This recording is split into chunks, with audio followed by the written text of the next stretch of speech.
Super Bowl 58 recap. Safe to say that the 49ers, it looked like they definitely had this one after the first half. I mean, they had the sloppiest start you could possibly have to a game, getting a rare Christian McCaffrey fumble. But even then, with the touchdown pass from Jawan Jennings, he ended up making upward later on. It was a defensive first half.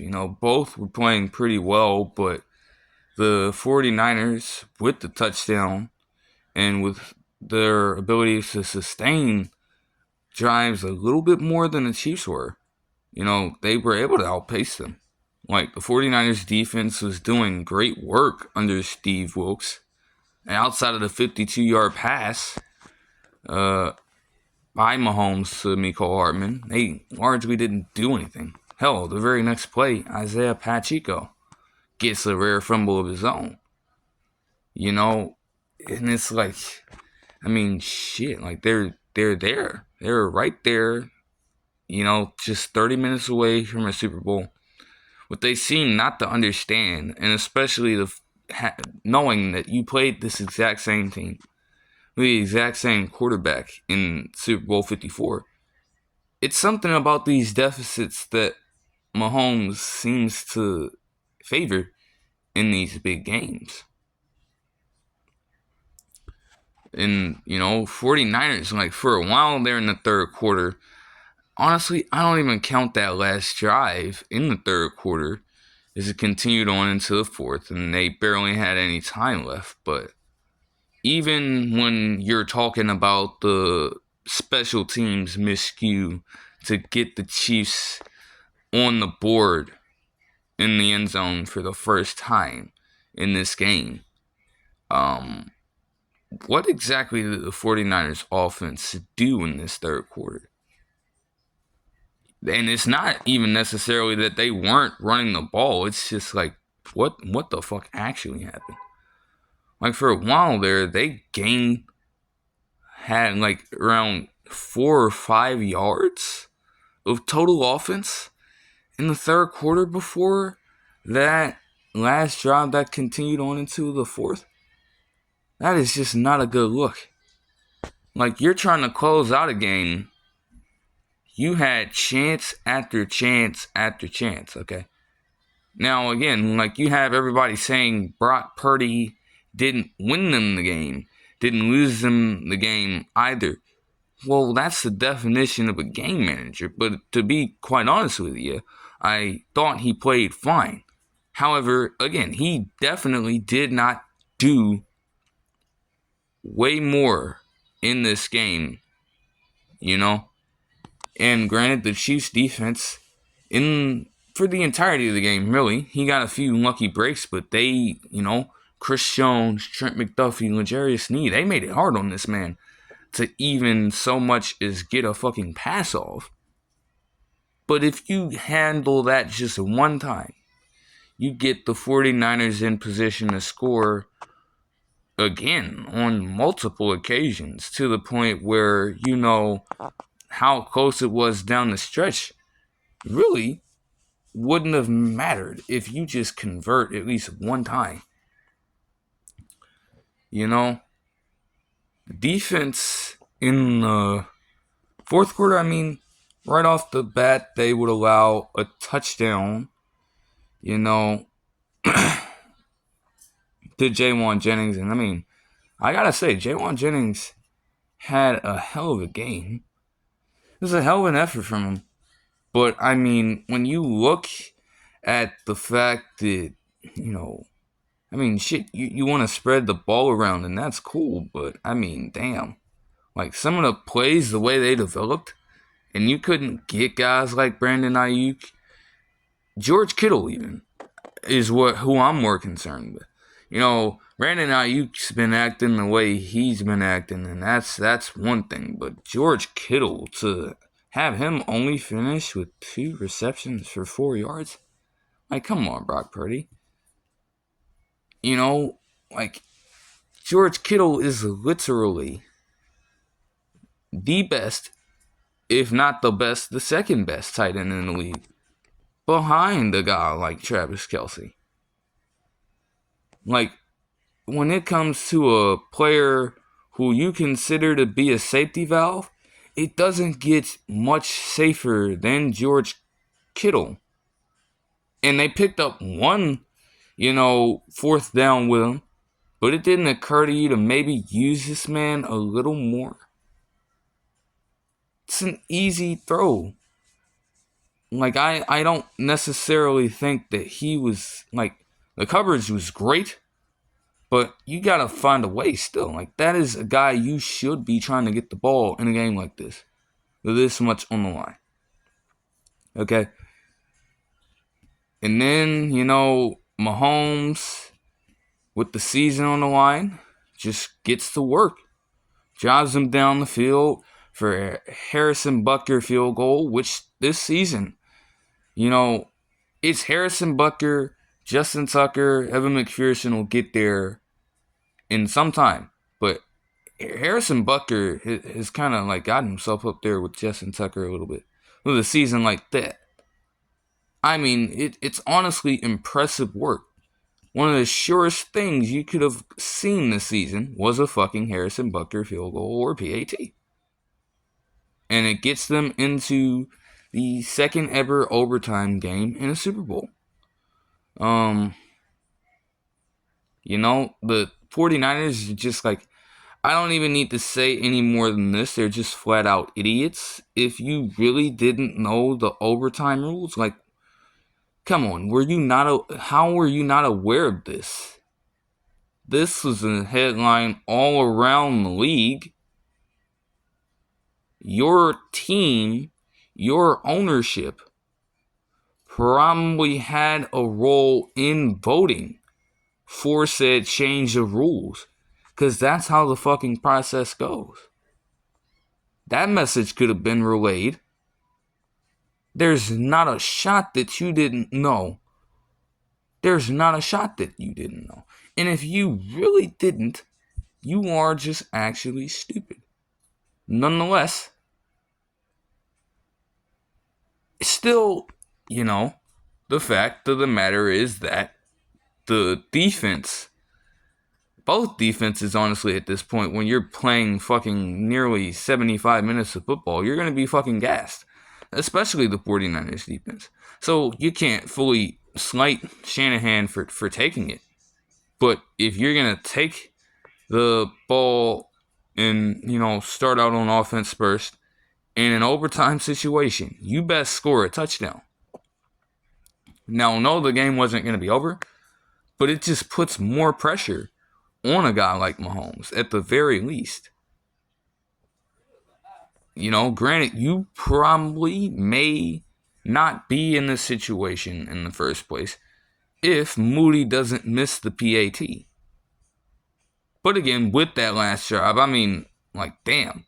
The Chiefs got down there so fucking fast. That Travis Kelce play, too, I thought he was going to actually try to game it. Like, they very well could have scored a touchdown in regulation to end it, even if Moody makes a PAT. But that's neither here nor there. Nonetheless, you find yourself in overtime, you get yourself down the field, and then in the red zone, kind of like season on the line here, and you just get absolutely wrecked by the blitz from Spagnuolo, by the pressures from Chris Jones. And I mean, hell, the one play, again, like, Ayuk was, like, wide open. But again, like, Purdy is not the type of quarterback to be making those kinds of passes. Let's be honest. And that's credit to the defense again. If he had the time, he could set his feet, get his arm all the way over there, and, load it up. He is not a quarterback that can, off his fucking back foot, throw across his body with enough arm strength to get it to Ayuk and have that be a touchdown. That wasn't going to happen. They really tried the Michael Crabtree shit, too. They tried to fade it up to Jaywan Jennings for what they thought would have been the game, but that didn't end up panning out too well. And honestly, when it comes down to it, again, Brock Purdy played a fine game. 49ers still lost it. The Chiefs' defense was the main catalyst for this Super Bowl win. However, Patrick Mahomes in clutch situations, game on the line, season on the line, so be it. Whatever the case is, he plays like a man possessed. You know? It is wild. You can say anything you want about all the quarterback play. He had some, bad throws and some very great plays in this game. But again, even if the defense won it, I saw this man, Patrick Mahomes, just completely take over when he needed to. And that had largely been the story of this season. Their O-line was in regression. They weren't playing Joe Thuney and were playing Nick Allegretti instead on an already weak O-line. Not the best wide receiver core. That defense held in check. That's all Mahomes needed. And as soon as that happens, this man just activates like something. You can't really explain it. Multiple fourth downs on this drive. Name me one other player that you would give it to with the season on the line. Put the fate of this thing in that player's hands and trust that he's going to get the job done for you. There are very few in NFL history who you say can take the game into their own hands and completely save a football team. Patrick Mahomes was that player in this game. Now again, on the 49ers side, Jaywan Jennings had a great performance. Christian McCaffrey, he was kind of like quiet early on, but he had a great overall performance too. And again, it's not even a matter of like they were just getting away from the run. Like they were running the ball a fair amount of times and he got stuffed. But this is the separator between Patrick Mahomes right here and everyone else. He knew he was not going to have this game be over and not say, win or lose. He knew he was going to go out there and win it. But he knew he was going to go out there and fight for this football team. The quarterback draw to pick up a whole chunk of yards. A fourth down initially to just save the season and give the Chiefs the extra life they needed. Okay? The precision with which this man just like carved up the defense. Not even necessarily a matter of, throwing deep passes all over the place. Because you don't need to be getting that risky with the football.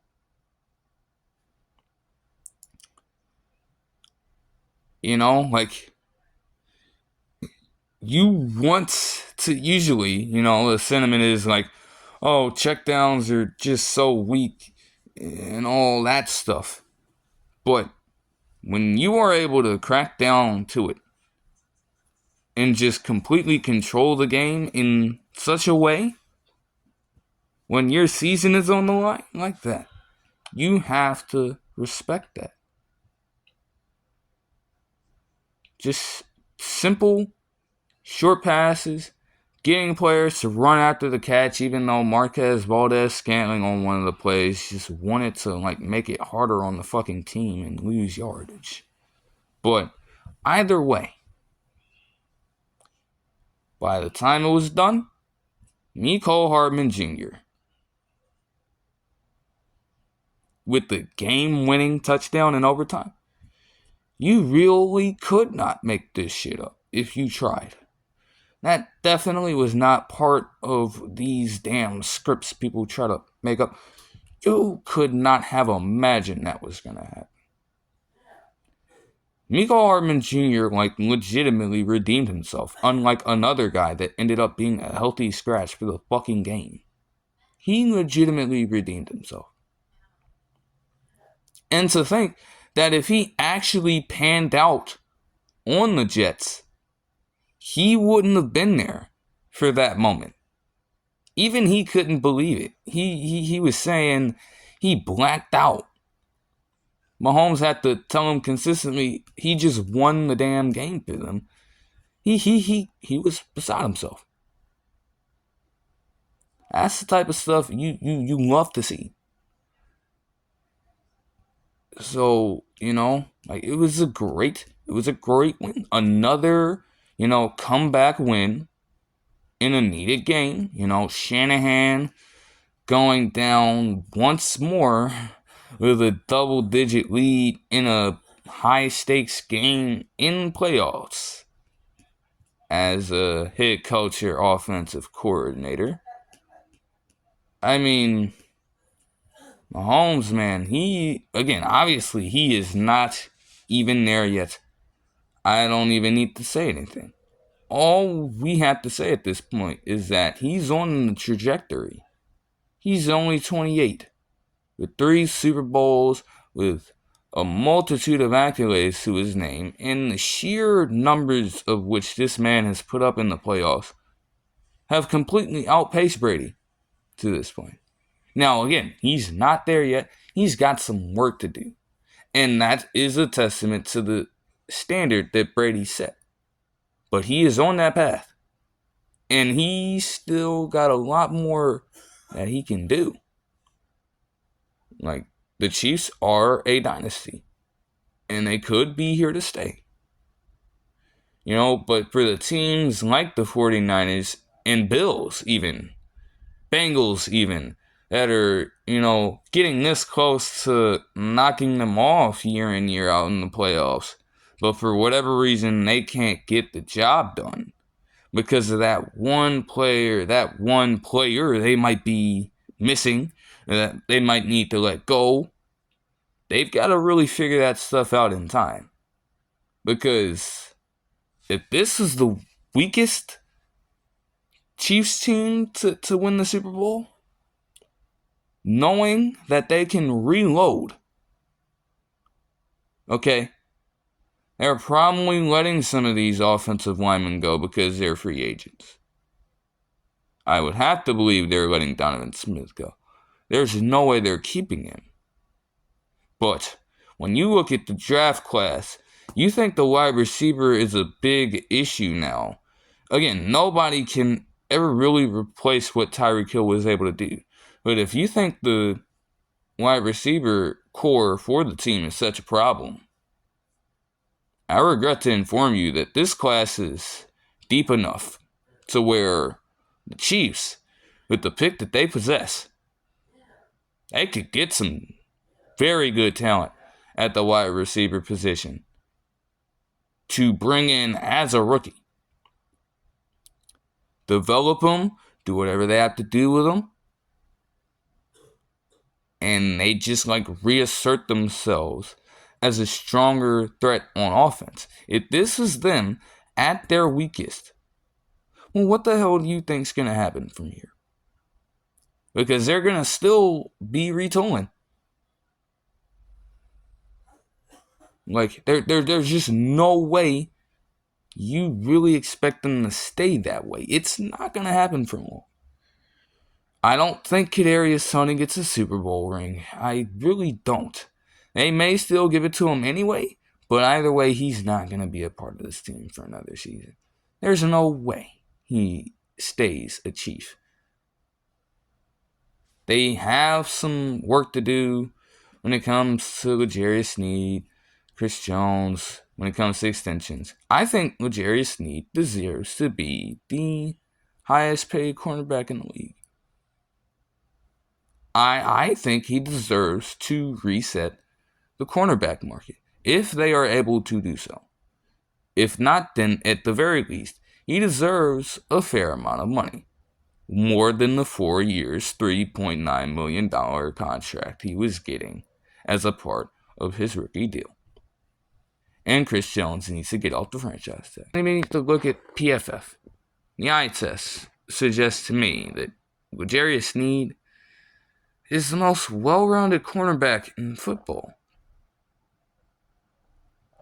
I mean, legitimately.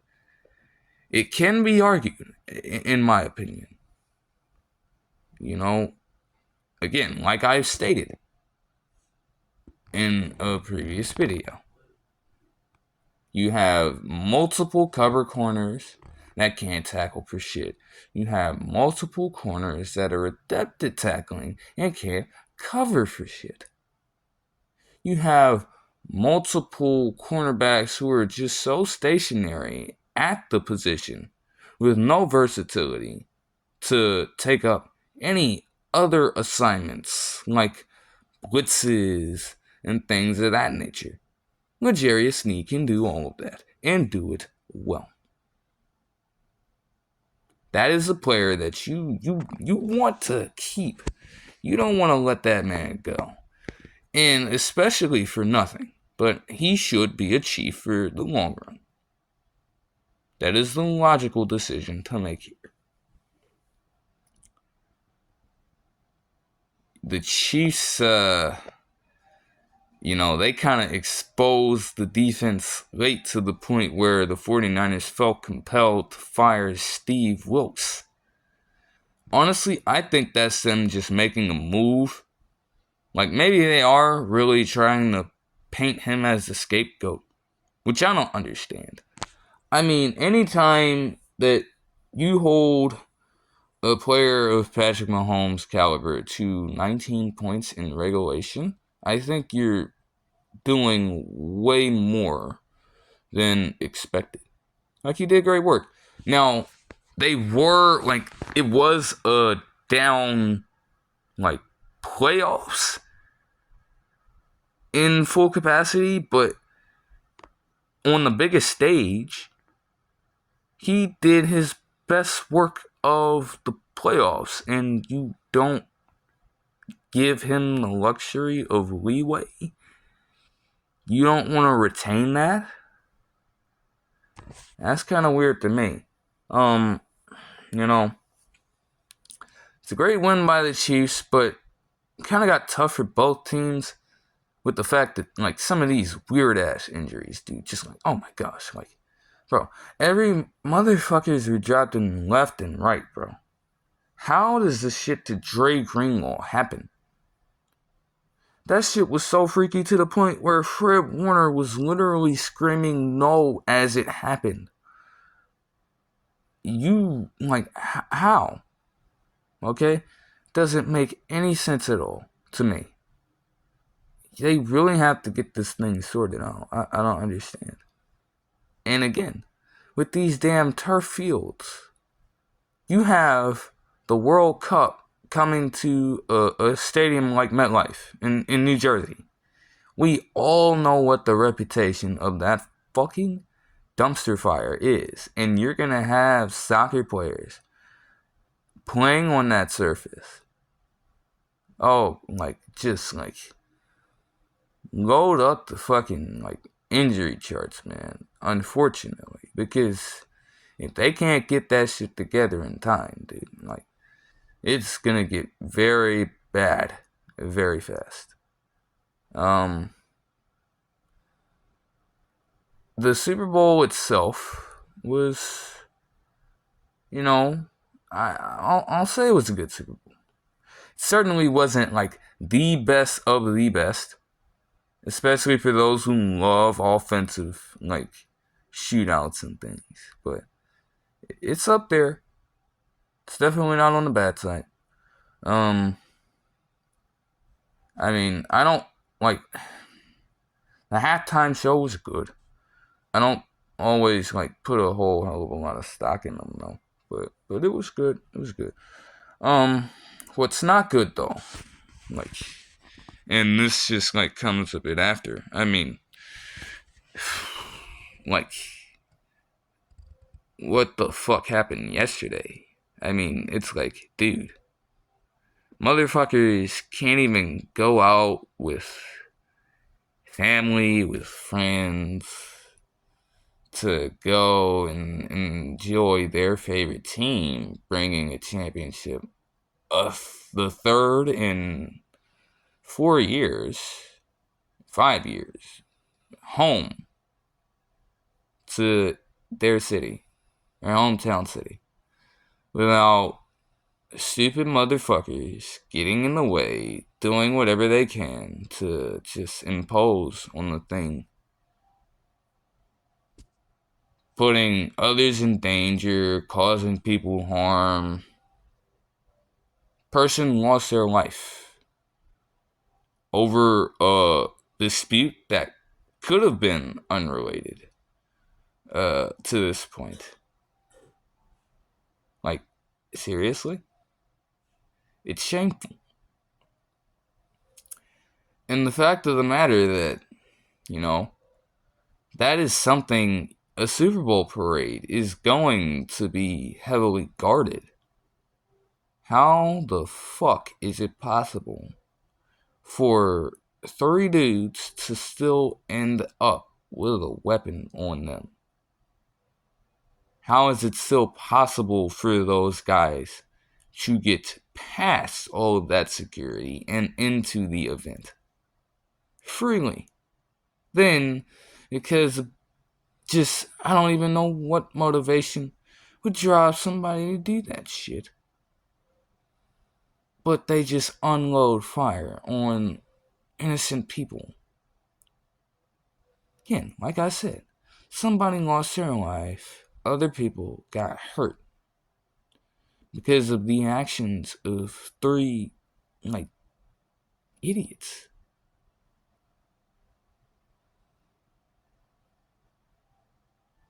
The team, players from the team and things like that put out their own apologies, but, and condolences, prayers, all of those things. I think what's kind of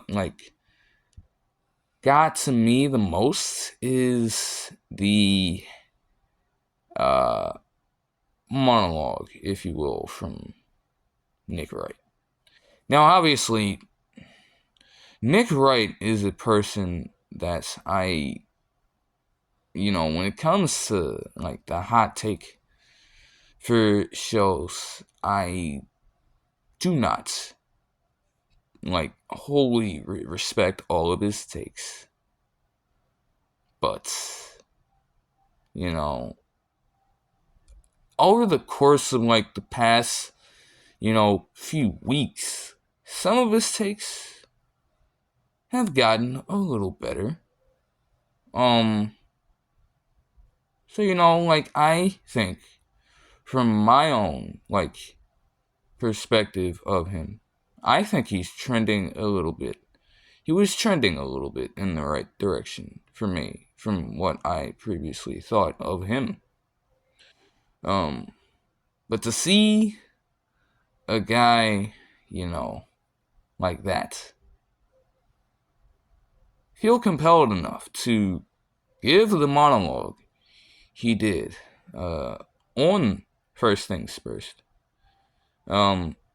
If you want to see that, I suppose, you just search up First Things First. Search up Nick Wright under YouTube. You'll probably find it somewhere. There's probably something about it on the news. In all the time of knowing Nick Wright, or knowing of Nick Wright, I did not know that this man was a Kansas City kid, a hometown kid, who, according to his monologue, he was at the parade with family, with friends, meeting all of these people. The whole crew for the show was there actually, and they have to go through that. In his own words, he did not even initially come to heavy emotion when hearing, the alerts from, different people in the crowd and, the scamper to get to safety. Hell, like even the Chiefs players, fucking Tyler Smith and, the long snapper, Winchester, I think it's Justin Winchester, I could be wrong. They had to, get some kids and things to safety while they were away from their fucking parents in the ordeal. But again, what got to Nick Wright the most is the fact that there was a different family there who, one of their relatives goes and tells him that one of the children had to take the lead in the situation because she was experienced enough through different drills to know the way around the situation.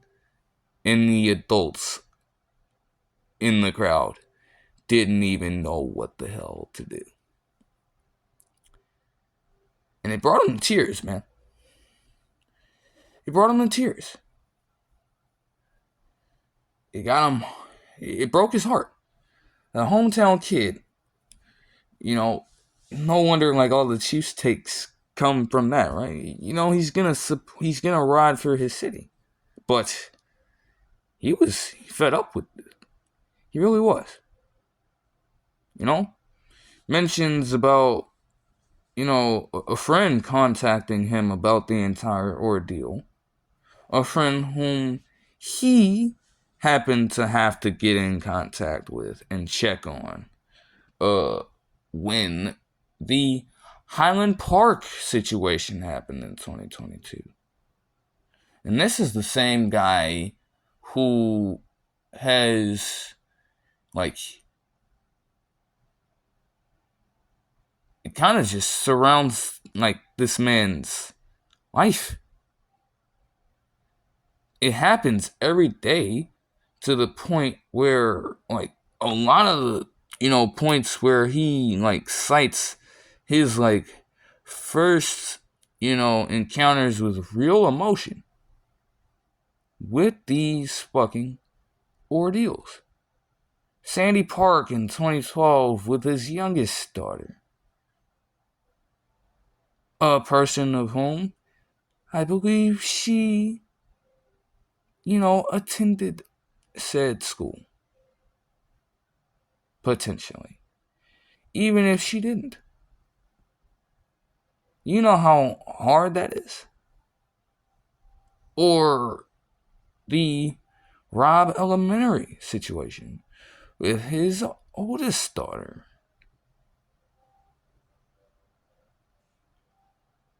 Now again, they weren't involved, but he has heard and seen these things happen around them to people their own age, and he can't help himself.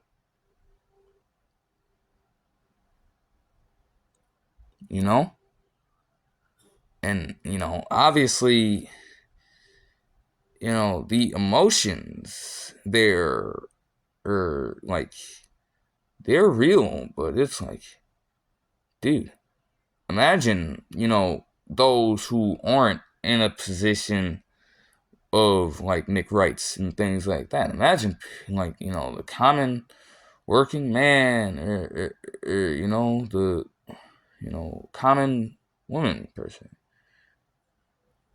Typical woman, going throughout her day, potentially a mother of sorts. And boom, just like that, just another case where somebody loses life because of the actions of somebody who is being given way too much freedom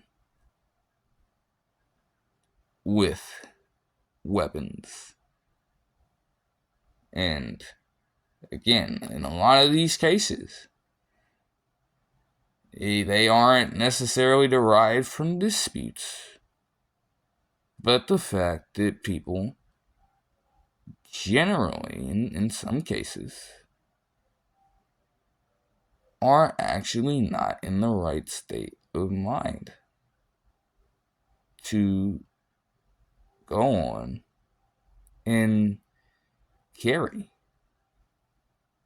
that kind of thing around.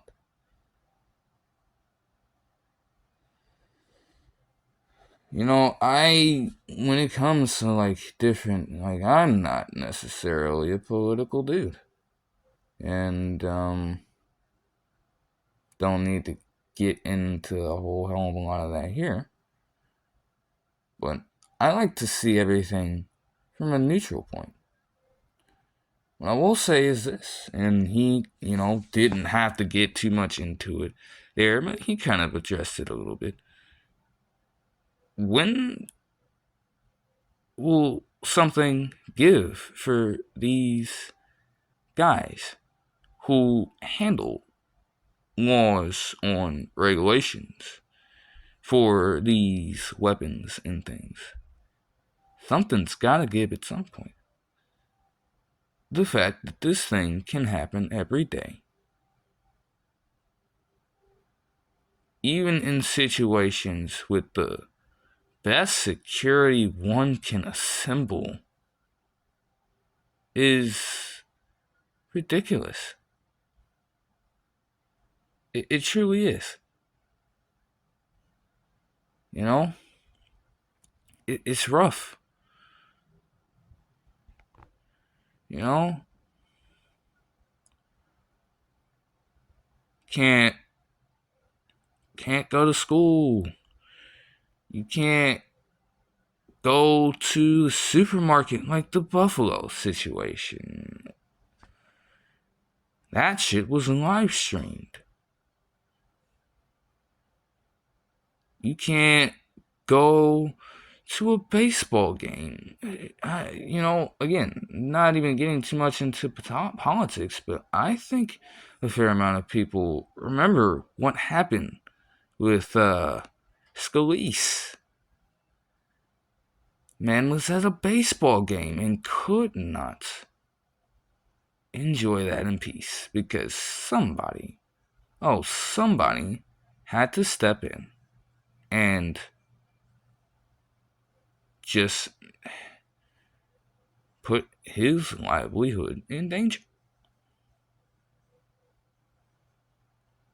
You see all this stuff going down on a basis that is way too consistent, and you aren't going to do anything about it.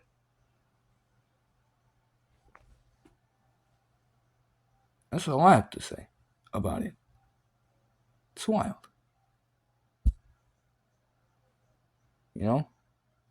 It's hard to take away from the Super Bowl, but I think that detour for that period of time was necessary. Because the reality is that, again, something has to change at some point. What is going to make them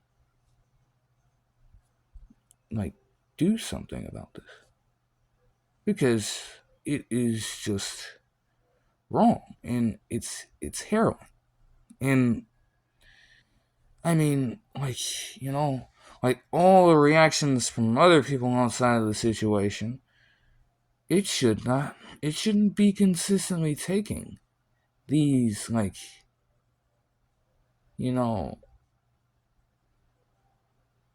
it shouldn't take so much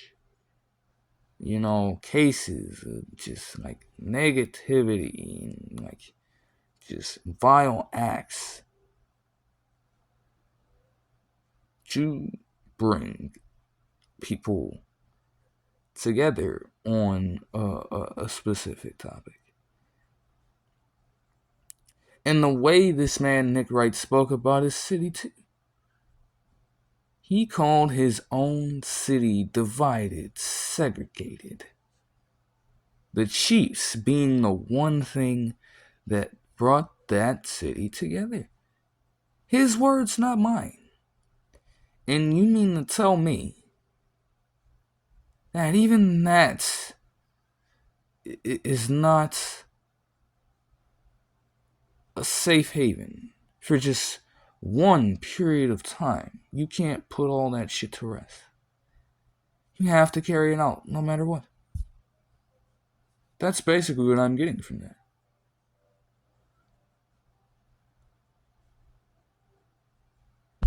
It sucks. It sucks, man. It's like, again, unless you can like have a legitimate conversation about the entire thing, everything from the laws to all of these different things, don't even bother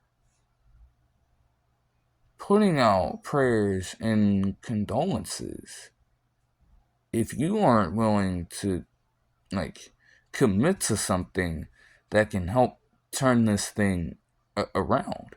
Because what is it for? And again, in Nick Wright's words, it'll just keep happening like it always does until you get enough people to commit to change in that aspect. Quite literally. So again, that ends that tangent. Well, that might have been a bit weird. Again, very, very necessary stuff. But, to like, kind of hard to, like, get on with any, like, additional thoughts after something like that. But that is the 2023-24 NFL season wrapped up.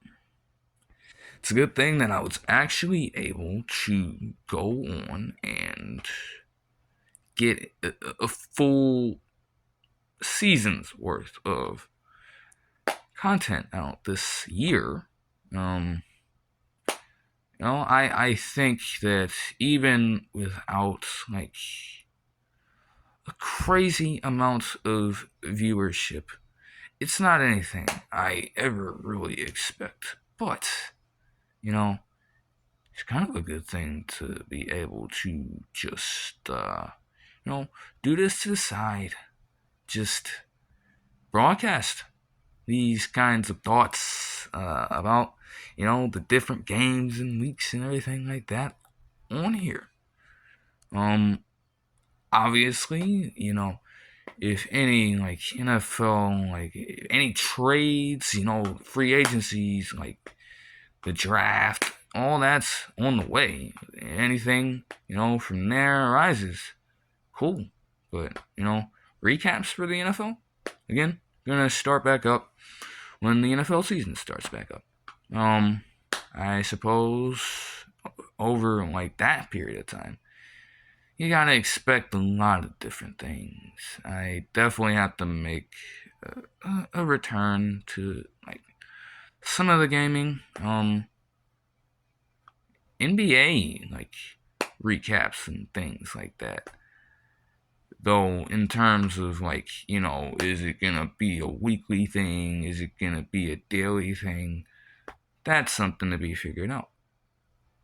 So, there's time. All-Star break is, that's tomorrow. It's tomorrow at the time of this video. So, yeah.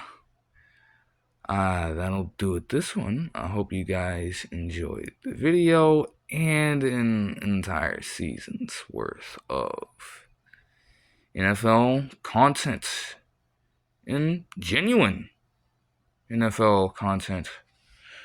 I will see you guys in my very next video. Peace.